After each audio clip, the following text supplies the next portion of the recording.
What's Donald going to say about Melania next, though? You are Locked On Fantasy Basketball, your daily podcast on fantasy basketball. Part of the Locked On Podcast Network. Your team every day.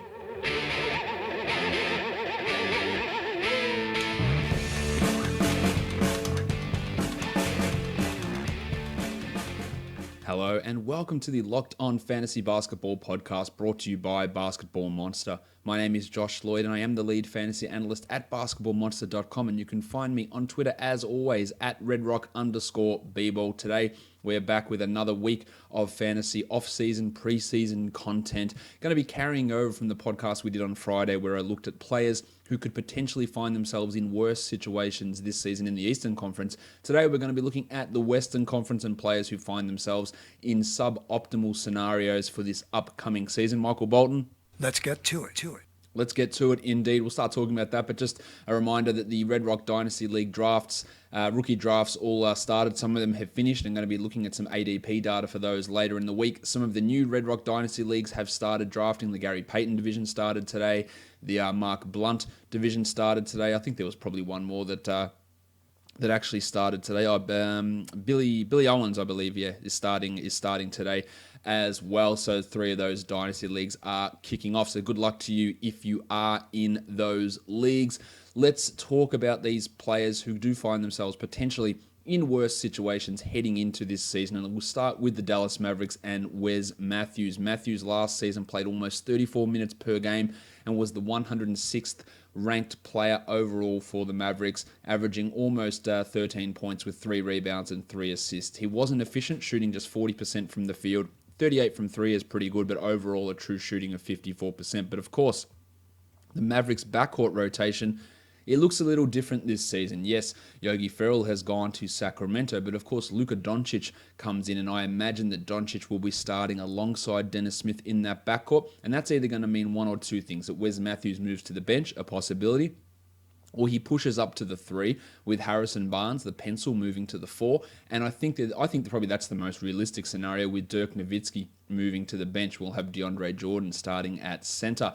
There will still be some Jordan, Nowitzki, Barnes lineups, which pushes Matthews again to the bench. And we also have to realize that although Wes Matthews isn't a high usage player necessarily, with Doncic, with Smith, with Barnes, all in that lineup, then his spot in the pecking order goes down, and that usage of 17.7% from last season, I believe, will fall. He will also turn 32 at some point this season, so that's obviously a likelihood of a dip in efficiency even further.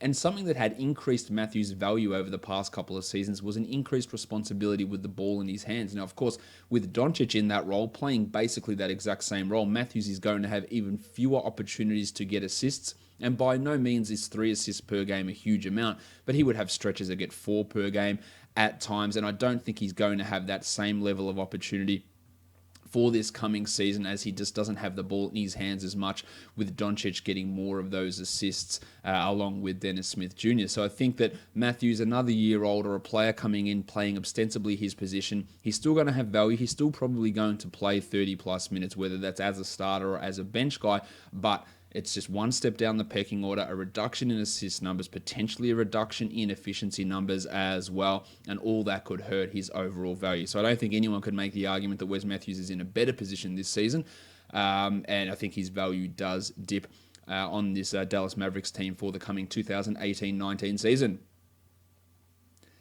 The Denver Nuggets, Will Barton is someone who I have talked about quite a bit on this show in terms of someone who I do think can lose some value. And you might think that that's crazy. He signed a new contract, 4 years, $54 million. Obviously, the Nuggets believe in him. I believe that was an overpay. But you could say, well, just getting someone back onto your team is key. And he was a pretty useful player last season, put up some pretty strong numbers the majority of the year. But the thing that bothers me here with Barton's value heading into this season, I think you'll find him getting overvalued in certain areas, and that's because we do have, or in the general community has, a reliance on looking at players as starters, by meaning that increases their value. Now, he is going to move from a bench role into being a starter for this season. And people go, well, he's going to be starting now. And that's true. But Barton did play 33 minutes per game last season coming off the bench. So do you think he plays more than that this season? You could make the argument that yes, he does. And I wouldn't have too much of a worry with saying that with him moving into an extra minute in that role. But what we have to realize is that last season he was coming off the bench as a point guard. He was playing a big chunk of his minutes without Nikola Jokic, without Gaz Harris, without the Blue Arrow Jamal Murray, and without those guys around, he was able to thrive. He was able to get a higher usage, a higher assist rate. He was able to do more things. But if he's in a lineup with Harris, with Murray, with Jokic, and with Paul Millsap, he's the fifth best player in that lineup. So he's going to have the ball in his hands less. He's going to be taking less shots if there was a competent coach involved. And Barton understood his role, and that's still a concern because he still may take dumb shots. But his usage rate was 6 percentage points lower when he played with Murray, Jokic, and Barton as opposed to when he was on the court without them. And his opportunities to be on the court without them this season are going to be fewer. And the thing is, when he's on the court without them, he'll be sharing it now with Isaiah Thomas, a guy who will have the ball in his hands more, who will take more shots, who will get more assists. So Barton's role as that primary offensive initiator, which he had last season, it's all but disappeared. He's not going to be playing that role really anywhere close to the amount that he was last season, and that's going to impact what he's able to do. He was the 53rd ranked player last year, and I think that there's a legitimate chance that he doesn't get really anywhere back to that level and could fall. Maybe he falls outside the top 80. Now, it might not be a precipitous fall, but I think it's going to be large enough that people do end up overdrafting Will Barton in a lot of fantasy drafts. Let's move on to the next one, and that is the Golden State Warriors. And it was hard to find someone on the Warriors who I thought was necessarily going to take a big step backwards. So the player I've gone for here when looking at the Warriors is Draymond Green. And you have to hear me out a little bit here with Draymond. He played 33 minutes per game last season in 70 games. He is 28 years of age, and he seems to be not a player that's necessarily going to age particularly well. He's not a great shooter. It's all his defensive work, his athleticism, his ability to protect the rim, which could fall away at any point. And of course, the Warriors did bring in DeMarcus Cousins. Now, we're not expecting Boogie to play in October or November or even December and maybe not even January. But by the time we get to the fantasy playoffs in March, perhaps it's in April in your league, and if it is, change it, make it into March. Maybe Boogie's there. Maybe Boogie's playing 27 minutes a night when it comes to that point in time. And perhaps him there getting more rebounds, getting more block shots, protecting the rim a little bit more than what Draymond did, and having a legitimate center there as opposed to piecemeal rotations like Zaza Pachulia and JaVale McGee. Perhaps that could have an impact on Draymond's numbers for this upcoming season. Maybe they're fine to begin the year, but I can see at the end of the season, his already low usage could drop even further. Maybe he sees those block numbers dip a little bit more as well. And perhaps they can be a little bit more cautious with Draymond and not have to play him at center as much in the regular season when Cousins returns. Not that he played a huge chunk there last season, but it was still a sizable amount, and he does put up better numbers when he is playing in that center position, especially in terms of his shot blocking ability. So it was hard to find someone on the Warriors who I thought was going to take a significant step backwards, but if it's going to be someone, I think it can be, or it could be Draymond Green, an extra year older, the presence of Cousins there, working with a high quality center who's going to be playing a lot in that position and taking away some of those defensive numbers and perhaps rebounds that he gets is also a concern. And one of the other things that Draymond does have in value is his high assist numbers. We have to remember DeMarcus Cousins is a guy that was getting 5 assists per game, and he handles the ball quite a bit. So even if that takes half an assist, 0.8 assist, 1 assist away from Draymond, that could drop him 3, 4, 5 spots in the rankings. You lose 0.1, 0.2 blocks. Does that lose another 4 or 5 spots? And he could find himself from being a top 25 sort of guy to being a guy outside the top 30, from a second round to a third round player. And while it's not a dramatic fall, there are a few things that make me think that perhaps Draymond's season could be a little bit worse than what it was last year. The Houston Rockets was another team that I found a little bit harder to find someone who finds themselves in a worse situation. I went with Ryan Anderson for them, not necessarily because of players that arrived or anything like that. They basically swapped out Trevor Ariza and Luke Marmute for Carmelo Anthony and James Ennis, guys that will probably play in similar similar roles and similar playing time. But Anderson, towards the end of last season, and especially in the playoffs, saw his playing time reduced significantly. Now, last year, over the course of the year, he did play 26 minutes per game. I think he's going to really, really struggle to get anywhere near that. The Rockets also brought in second-round pick from last season, Isaiah Hartenstein. Not that he's going to be playing tons and tons of minutes or anything like that, but with Mike D'Antoni's reluctance to play Ryan Anderson, we could see even fewer minutes there. We'll have PJ Tucker, Carmelo Anthony, Jim Ennis playing a lot of those minutes at the 3 and the 4, and that's going to pretty much eliminate Anderson, I think, from playing at the 4 at all. And with Hartenstein, maybe Joe Chi takes a step forward as well. It could really limit what Ando can do, and I think he's going to struggle to be a top 200 player this season. In fact, he wasn't a top 200 guy last season. Only 9 points with 2 threes. Didn't shoot the ball well from the field, just 43% overall, and of course does nothing with assists, steals, and blocks. And I think that could actually go back further this season. Again, not really anything to do with players that arrived, because it is pretty much a straight swap of Melo and Ennis for Ariza and Mamute, but just the way that D'Antoni tends to value Ryan Anderson. He is 30 years of age as well now, so that is a concern also with Rhino. So I do think it's not necessarily going to be a great situation for him for this upcoming year. The Los Angeles Lakers, let's talk about them. Kyle Kuzma, he was one of everyone's favorite rookies last season, off the waiver wire, parlayed a fantastic summer league and preseason into an extremely strong start to the season. I kept railing on about the future MVP, that the efficiency wouldn't be able to continue. It turns out that it wasn't. It did drop off at some point, ended up shooting 45% from the field and 37% from 3, which are still really good numbers, especially for a rookie. Really strong numbers, better than his college efficiency, but he was a guy that was going 41, 42% from 3 for big stretches of time, and it did fall off. He did also end up playing 31 minutes per game last season. Injuries there. We had the limited minutes for Brook Lopez. We had Brandon Ingram injured at the end of the season, so he was playing tons of minutes at small forward, playing at power forward as well.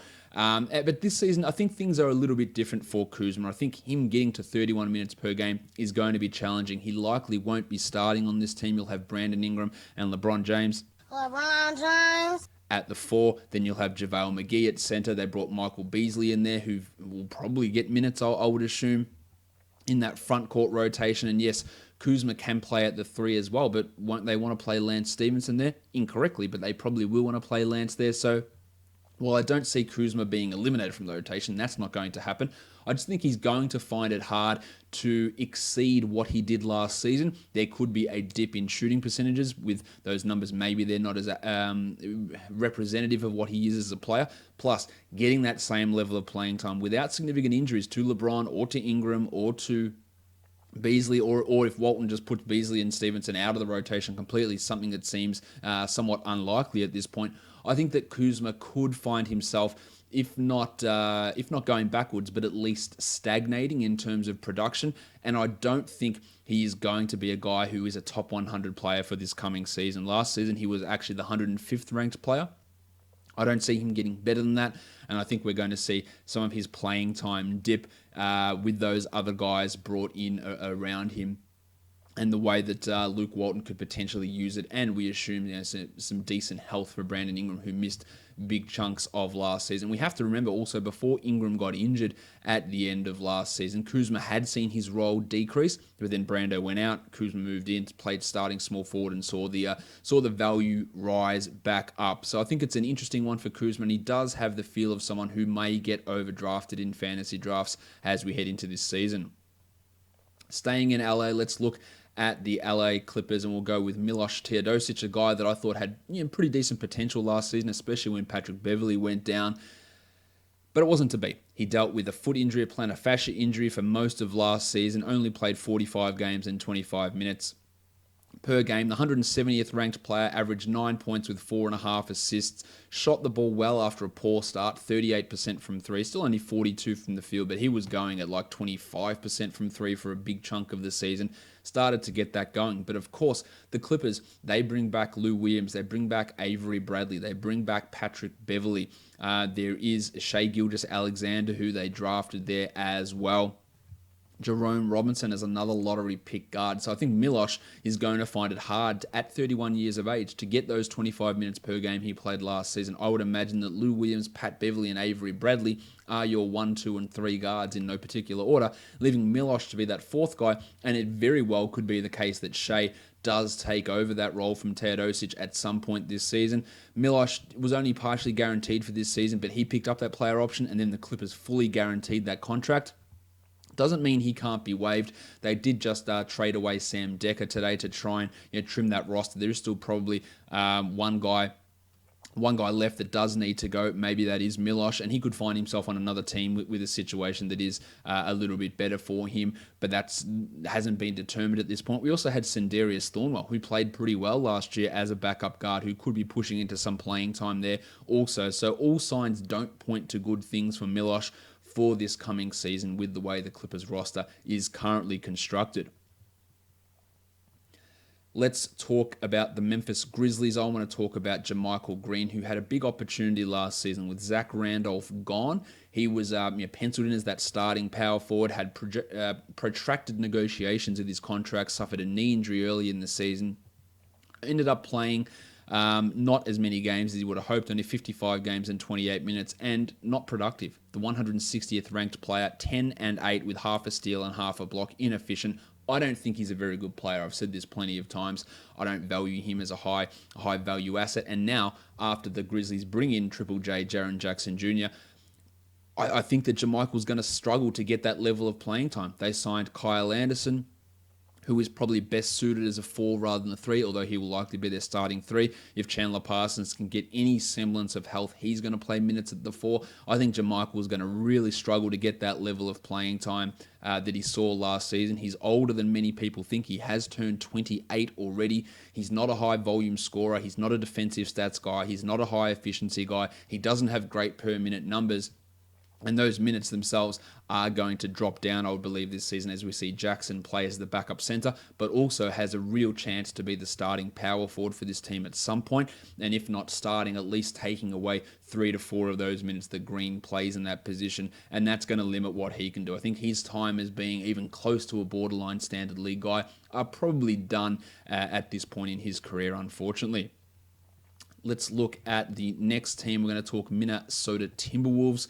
Gorgui Dieng's the guy that I've listed here. Dieng was really, really limited last season under Tom Thibodeau. He brought Taj Gibson in to play at power forward. Karl Anthony Towns is the starting center, and Dieng was the next big man off the bench, along with Nemanja Bjelica, but he still only played 17 minutes because Tom Thibodeau runs nonsense rotations. Now, we have a different situation with Anthony Tolliver being signed to be brought in, and I can see him actually getting minutes over Dieng, playing as a stretch big man.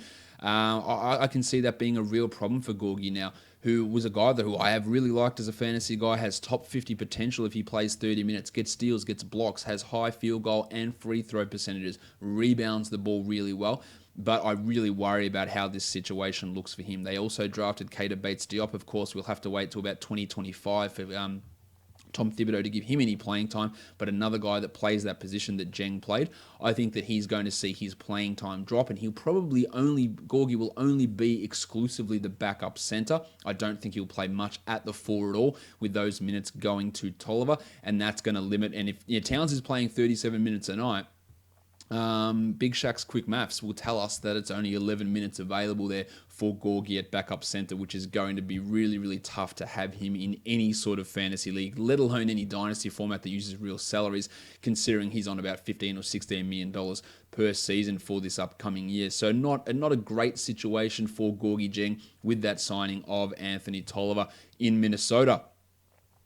For the New Orleans Pelicans, E'Twaun Moore's the guy that I've got listed here as in potentially a worse situation. He was a bit of a surprise packet last year, played 32 minutes per game, all 82 games, and was the 126th ranked player.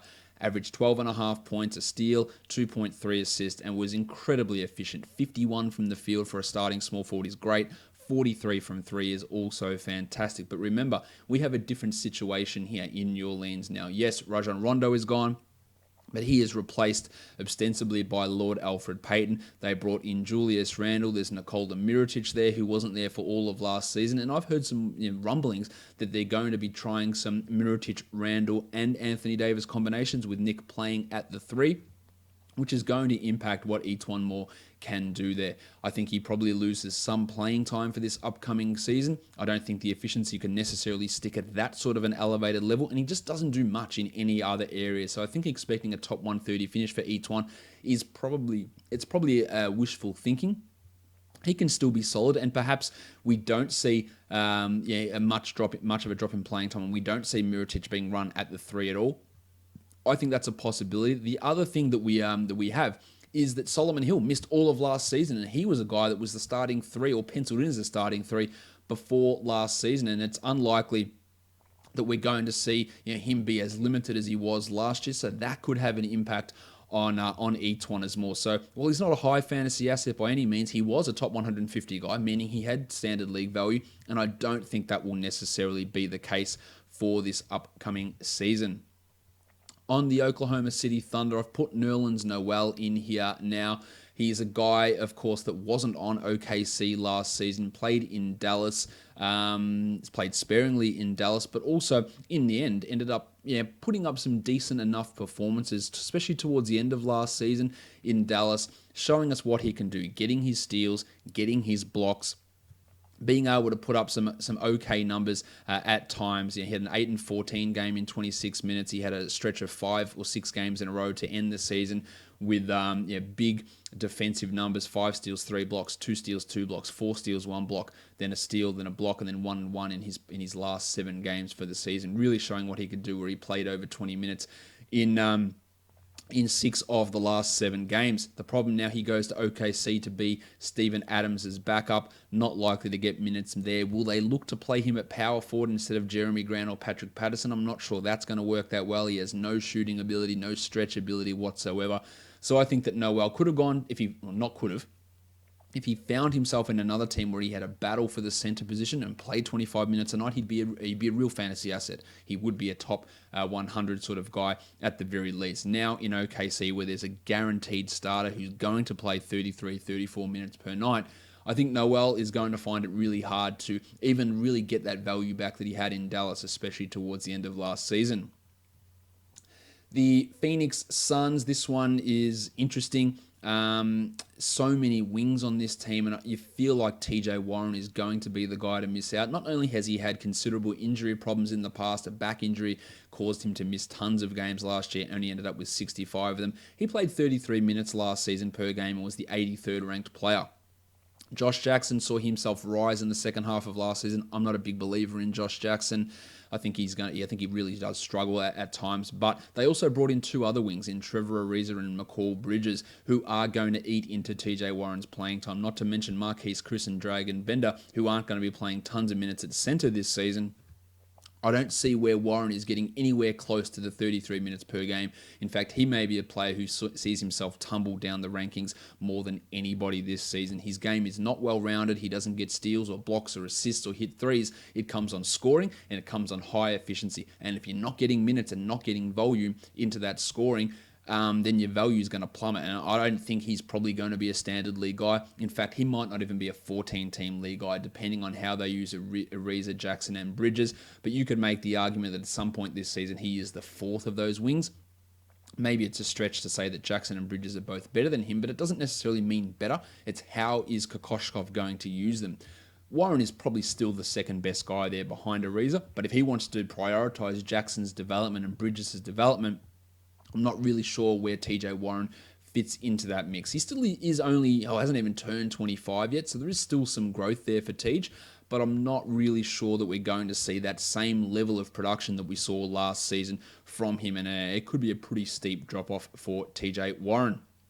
Surprisingly, Portland was a team where I found it a little bit tough to find someone who was going to find themselves in a worse situation last season, because overall I believe the Portland Trailblazers got worse this season. But one guy that I did highlight was Evan Turner, and that's because Mo Harkless missed so much time last season, only played 59 games and 21 minutes per game, If Harkless is healthy, he's the starting 3, and he probably should push to 27 or 28 minutes per night, meaning that Evan Turner's 26 minutes that he played last season are in real jeopardy. They also brought in Nick Stauskas-Castilla, not that he's a big threat to playing time. There's Anthony Simons, Gaz Trent Jr., who are in that mix there. Jake Lehman also plays at the 3, and Seth Curry playing at the 2. Maybe we see more Seth Lillard and CJ McCollum lineup. So I don't think that Evan, who wasn't a top... Was he a top 200? Actually, no, he wasn't even a top 200 guy last season, but this is important for deeper league things. I think that Evan is probably going to struggle to get the same amount of playing time he had last season. He'd already seen his assist rate drop considerably in Portland versus what it was in Boston, and I think the playing time could dip even further with Mo Harkless getting a larger role this season and those other players that I mentioned coming into consideration. For the Sacramento Kings, this whole rotation there's disaster written all over this, and I have no idea what Dave Yeager's going to do. Last season, Willie Cauley-Stein inexplicably played only 28 minutes per game. It should have been development time. It should have been 31 to 32 a night, but no, it was 28. He played in 73 games. It was the 115th ranked player, averaging 13 and 7 with almost a block and 1.1 steals, and the efficiency started to creep up. But of course, Harry Giles is now healthy. They brought in the draft Marvin Bagley III. They traded for Deontay Davis. They brought in Nemanja Bjelica, who plays at the 4 as well. So Cauley-Stein, while I think he can be a solid player, what are the Kings going to be prioritizing? Are we going to have the bullshit charade of Zach Randolph starting again? It's Dave Yeager. I wouldn't be putting it past him. And then who starts at center? Is it Will? Do they have Marvin Bagley alongside Zach Randolph for the worst defensive front court in the NBA? Is that a possibility?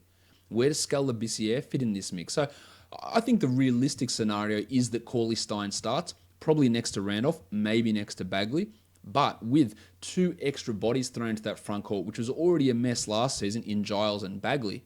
How is he going to exceed that playing time? Now, maybe Yeager pulls his finger out of his ass and looks at it and goes, hey, let's see if we can play 30 minutes tonight. Let's see if him and Bagley can go together and run together and form a decent combination. Or will we get Costa Koufos and Randolph and Giles and Labissière and Davis and whatever other bullshit you can pull out there to try and get into that mix? Are all these things that are possibilities? So I think that Cauley-Stein, while he may not necessarily regress, but he probably won't have a big opportunity to take a big step forward as he heads into his 4th NBA season, because that rotation, while it should be clear-cut, it won't be because of the way the coaching staff runs things. There is a real risk there. For the San Antonio Spurs, pains me to say this, but my fellow Australian, Pat Mills, I think could find himself in a troublesome situation for this coming year. He played 26 minutes per game, all 82 games last season, was barely a top 200 player, hit 2 threes and 10 points with 3 assists. DeMar DeRozan comes in, and it's unlikely that Greg Popovich is going to be playing DeMar DeRozan the 24 or 25 minutes per night that he played Danny Green, which enabled Pat Mills to get so many minutes at shooting guard. So with DeRozan getting his 33 or 34 minutes, that's going to have to come at the expense of someone. Derek White looked fantastic in Summer League. Does he take some minutes away from Mills? Well, you could say that he should be the primary backup behind DeJounte Murray rather than Mills, but there's at least another name in there who could be in that mix. They brought back Bryn Forbes. They re-signed Marco Bellinelli as well, another player who can come in and play at the 2. Forbes at the 2 also. So where does Mills sit?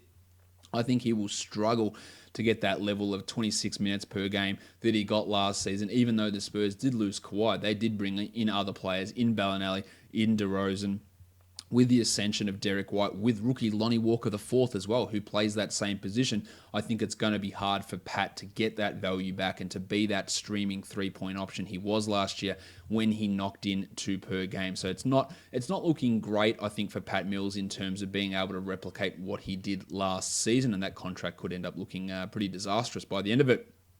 The last team I want to look at is the Utah Jazz.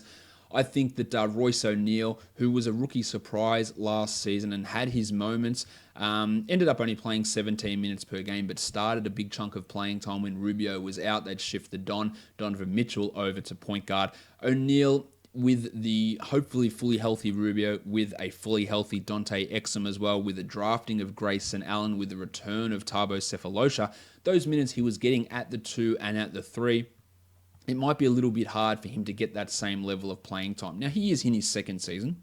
He could be seeing a growth in his playing time, in his ability, in everything that he does for this team. But I just think those other guys, Tarbo, Dante, Jay Crowder there for a full season, Jingle and Joe, Ravishing Rick, the Don, all these guys seem to be ahead of Royce.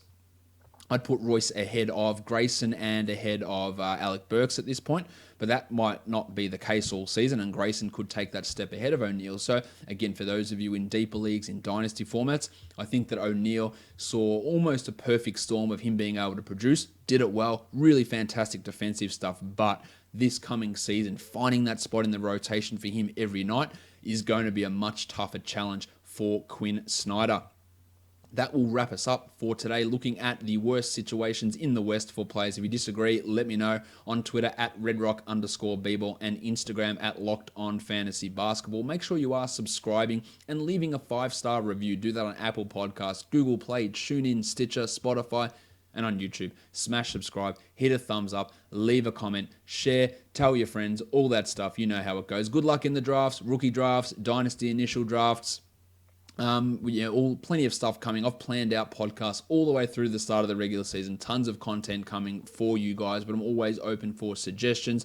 Looking forward to kicking off the Dynasty Only podcast as well in September. That will likely kick off, so lots of good stuff coming. Guys, we are done here. Thank you so much for listening, everyone. See ya.